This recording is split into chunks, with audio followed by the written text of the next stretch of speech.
Hoodhboy vs Islam. Over the years, Hoodhboy has revealed an open animosity towards Islam. It is no secret that he openly challenges and mocks Islam and Muslims. A clear example of this is evident in his discussion with the Muslim public intellectual Hamza Tzortzis. Now, the aim of this article is not to challenge him on his hatred of Islam. On the contrary, I merely want him to commit to the same scientific spirit that Darwin and those before and after him have exhibited. Scientists are supposed to be committed to working toward the common good. Science being a common denominator for people of varying beliefs, values, and cultures. In attempting to confine science within the bounds of naturalism, misrepresenting Darwinian evolution and attacking Islam, Hoodhboy is only fueling anti-scientific behavior.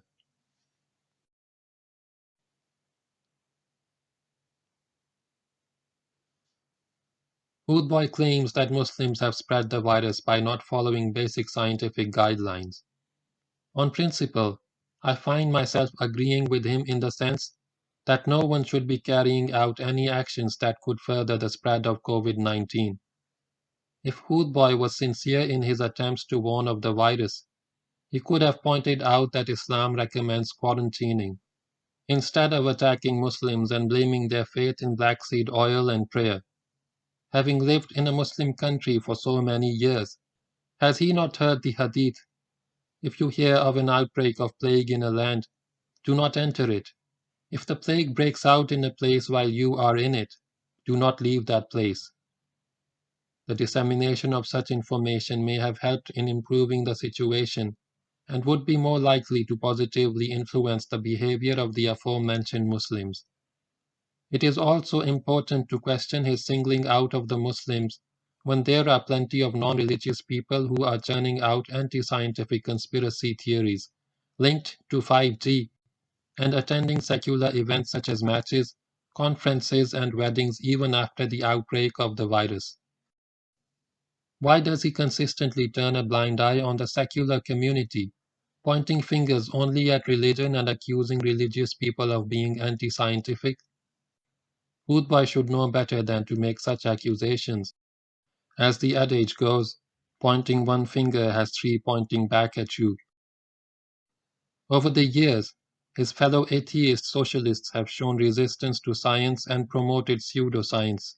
It should not be this difficult for Hoodhboy to acknowledge that secular atheists can deny science in the same way that some Muslims can. So perhaps it is time to retire the card of portraying only all religious people as anti-scientific.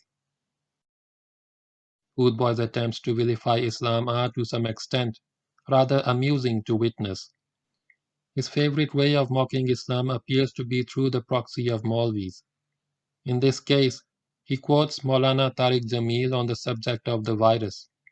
Since I am not aware of the exact words of the Maulana used, I will go along with Hoodhboy's rendition of the situation, in which the Maulana said that all diseases, including COVID-19, can be cured with ajwa dates. Hoodhboy says, "On our side of the border, we have yet to order a shipload of ajwa khajur, dates from ajwa in Saudi Arabia, touted as a cure for all diseases by Maulana Tariq Jamil, Pakistan's most popular preacher and a staunch Imran Khan ally.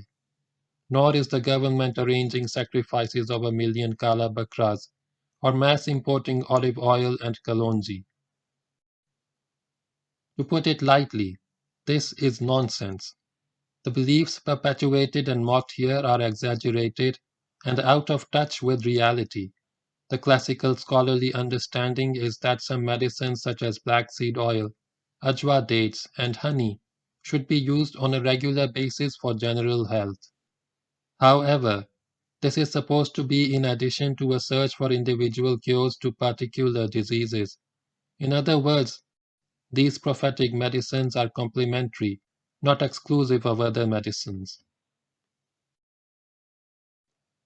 If any of these was truly believed to be the cure for all diseases, then the Prophet ﷺ would not have encouraged the search for cures for diseases as explicitly as he did. Seek treatment, O servants of God, for Allah did not create a disease except that He created for it a cure. In another narration he added, Whoever knows it, and whoever does not know it, does not know it. If ajwa dates or black seed oil were to cure all diseases, including the plague, why was this not known by the companions of the Prophet sallallahu alaihi wasallam? Consider the following incident. Umar ibn al-Khattab radiyallahu ta'ala anhu went out to Syria until he arrived at Sarh.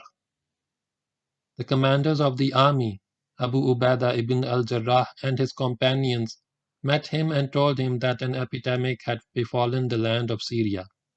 Umar announced to the people, I will turn back in the morning, so you must as well. Abu Ubaidah said, Are you fleeing from the decree of Allah?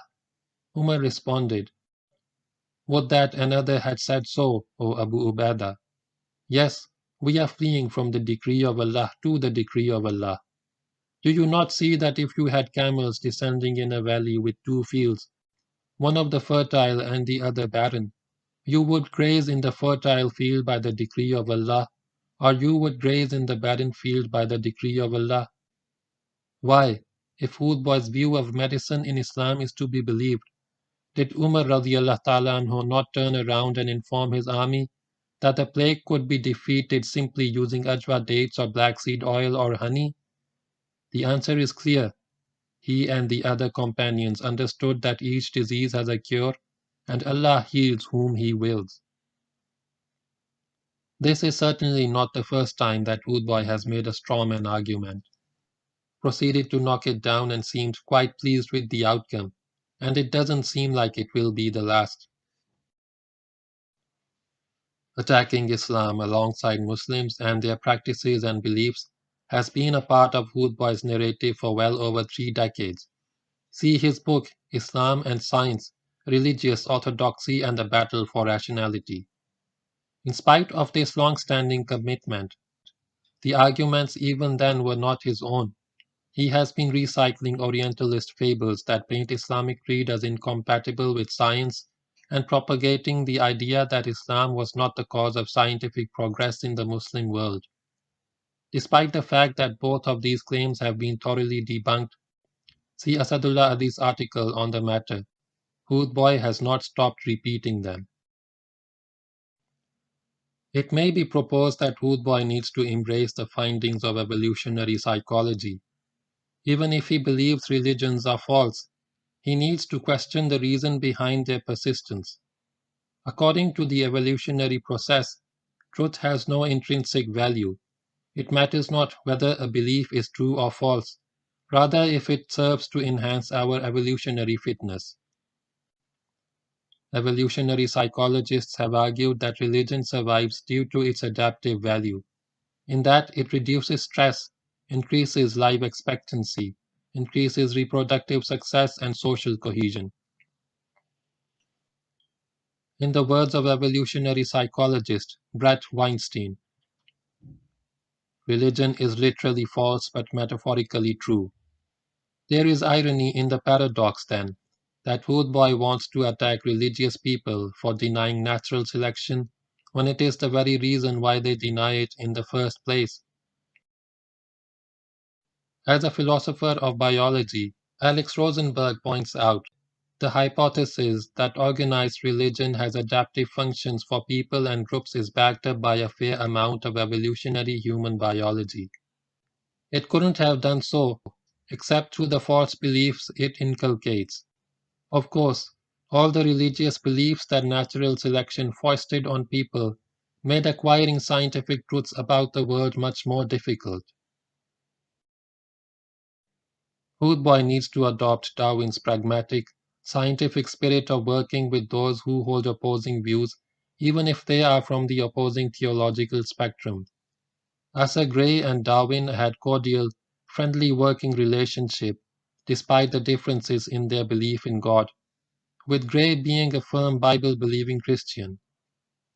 Hoodhboy similarly should not attack Islam and instead recognize its adaptive value.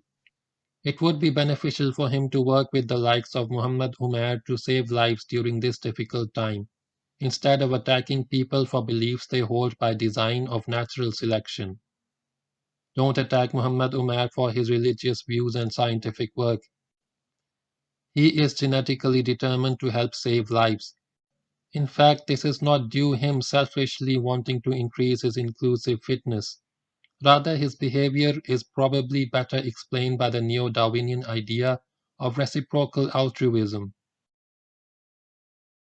Hoodhboy's behavior is maladaptive, but it is not contagious, though self-isolation is still recommended. Umair and other religious bigots will keep working, and I hope this article makes them happy. Happiness, after all, is a proximate mechanism to help us with our evolutionary goal, the goal that Dawkins calls the ultimate rationale of human life, the preservation of our genes. So things come full circle. I too have contributed to the saving of lives. I hope so anyway. So what did Hoodboy get right? Well, there is good news and bad news. Bad news first. He got evolution wrong, history wrong, philosophy of biology wrong, Darwinism wrong, and Islam wrong. Now the good news. We should take comfort in knowing he got something right. Bluff, bluster, and bombast have limits, indeed.